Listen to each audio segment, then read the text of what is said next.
गांव में एक किसान था जिसका नाम मोहन था। वह मेहनती तो था, लेकिन समय की कीमत नहीं समझता था। जब सुबह जल्दी उठकर खेतों में काम करने का समय होता, तो वह देर तक सोता रहता। जब फसल बोने का सही समय आता, तो वह टालमटोल करता रहता। धीरे धीरे उसका यह आलस्य उसकी फसल पर असर डालने लगा। हर साल जब गांव के दूसरे किसान अपनी फसल की अच्छी उपज पाते, मोहन की फसल खराब हो जाती। कभी बारिश से, कभी सूखे से, तो कभी कीड़ों के हमले से। वह हमेशा किस्मत को कोसता, लेकिन कभी अपने आलस्य पर ध्यान नहीं देता।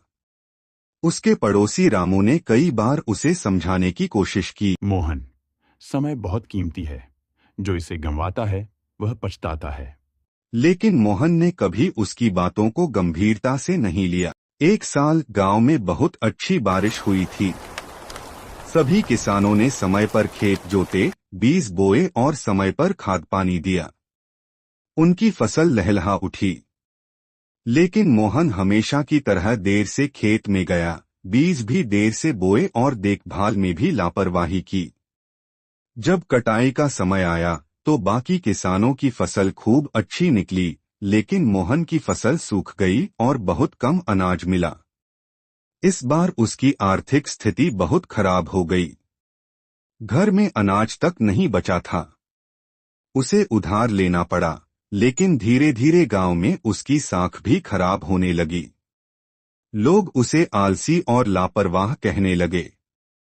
अब मोहन को समझ आ रहा था कि गलती उसकी थी, लेकिन अभी भी वह समय की ताकत को पूरी तरह नहीं समझ पाया था। एक दिन गांव के एक बुजुर्ग महात्मा गांव में आए।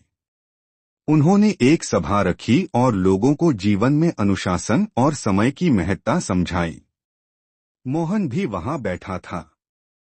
महात्मा जी ने कहा, समय एक नदी की तरह है जो निरंतर बहती रहती है। यदि तुम समय के साथ नहीं चलोगे तो यह तुम्हें बहा ले जाएगा। मोहन को यह बात बहुत चुभी। उसने ठान लिया कि अब वह समय की कदर करेगा। अगले साल जब खेत जोतने का समय आया, तो उसने सबसे पहले अपने खेत तैयार किए।